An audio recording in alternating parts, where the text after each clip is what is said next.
Los Angeles, the Dodgers had a plan to make Clayton Kershaw a World Series champion, and probably a Game 7 hero, too. All of those doubts about his postseason chops, the one jagged edge on the smooth surface of his career, would be removed. Can't you just see him holding up that trophy? The official cap backward on his head, his hair surfing his forehead, a crooked smile destined to be described as either relieved or redemptive. The headlines shouting, finally. The successful implementation of the plan meant it would be his kids, not the ones wearing Astros orange, running all over the Dodger Stadium infield and doing cartwheels between third and home after Game 7 of the World Series.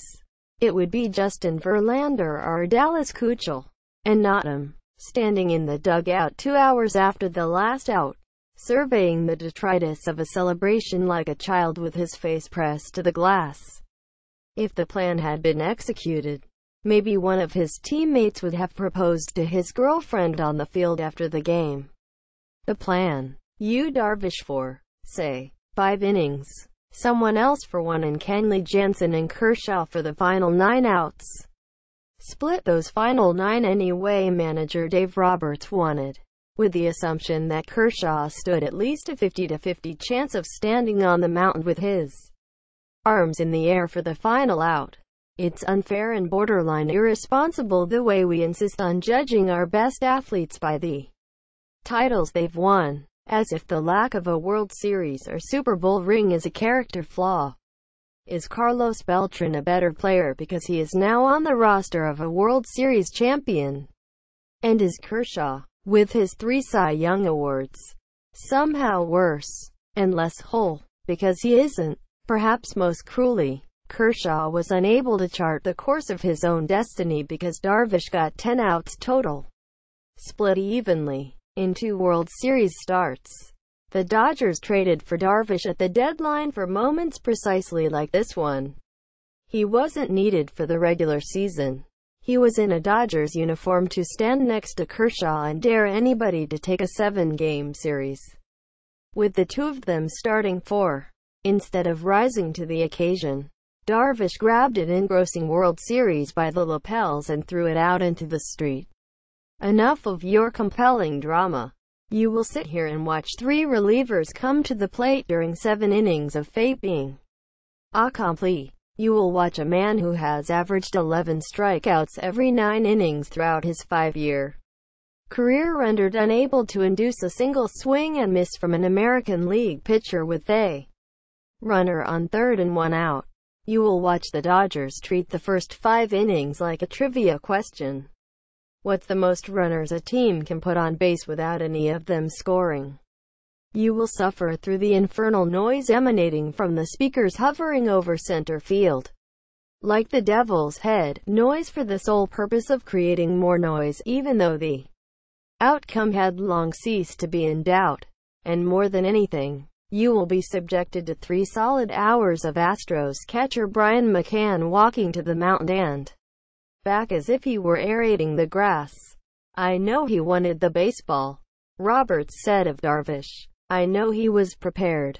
I just can't explain the results. I really can't. Quote, 8 pitches and 2 runs into the first inning. Kershaw started rocket kicking his way from one end of the bullpen to the other. When the Astros got the first 2 runners on base in the second, he stood as close to the left field fence as possible, windmilling his arms and stretching them over his head. He was the human semaphore. Yo, anybody see me down here? Me not being familiar with being in the bullpen. I just wanted to make sure I was ready as best I could, Kershaw said. When people got on base, I started moving around a little more. Quote, after Darvish gave up 3 in the second, Roberts went to Brandon Morrow for the last out of the inning. Kershaw jogged in from the pen to start the third, down 5-0. Hardly the dramatic, white horse entry he might have imagined. I talked to Doc Roberts before the game, and he mentioned that if you had a short start, there would be a chance to get in there early, Kershaw said. So I was ready to go. Quote, And so the man with the perplexing postseason inconsistencies, he was masterful in Game 1, lousy in Game 5, threw 4 easy shutout innings. He was a big-game pitcher with a problem. By the time he got there, the game had stopped feeling big. He was left with the grumbly feeling that he pitched well enough and long enough to ignite an off-season of reflexive hindsight. "You know, I don't know," Kershaw said when asked whether he could have started. "I felt fine, but I don't think that was even in anybody's thought. We had a pretty good plan from the outset. It's unfortunate that it got kind of out of hand pretty quick out there."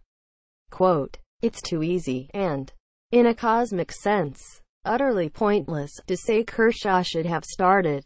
There's no question he would have done it had he been asked." After Game 6, he said he was good for 27 innings, if it came to that, and it would have been kind of cool if it had. Still, it's not as if throwing 4 shutout innings in a 5-0 game automatically translates into a complete game shutout that would have given the Dodgers their first title since 1988. "You don't know what you're going to get in either one of those guys," Roberts said of Kershaw in Game 4. Alex Wood, "And to think they're going to start the game. I think it's unfair to you." Quote, "The losing clubhouse after a World Series, especially a 7-game series, is almost always a grim spectacle. You get doused with champagne and beer in the winning clubhouse. You get doused with sadness in the losing one." But the Dodgers clubhouse wasn't so much depressed as vacant. There were a ton of reporters waiting to convey the gloom, but there was almost no one in there to embody it. Cody Bellinger, a rookie who struck out a record 17 times in 7 games and had every reason to opt for a distant corner in the fetal position, stood at his locker and answered every single question for more than 15 minutes. Since he was nearly alone, he took the brunt of it, wave after wave of the same questions. It was like a hostage video, in 87 takes. Eventually a few of the veterans wafted out from the far reaches of the room.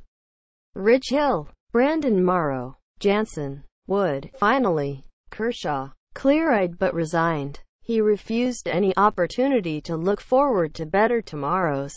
"I don't care about next year right now," he said, but said he felt reflecting on the joys of the season would be appropriate because it would keep our minds off not winning. Quote, "And, presumably, the chalky aftertaste of Game 7. Kershaw came into it with a postseason reputation in need of repair and came out of it as everyone's favorite answer to what might have been. It looked about the way that sounds. Unsatisfying, slightly empty. The ending to the world's worst storybook."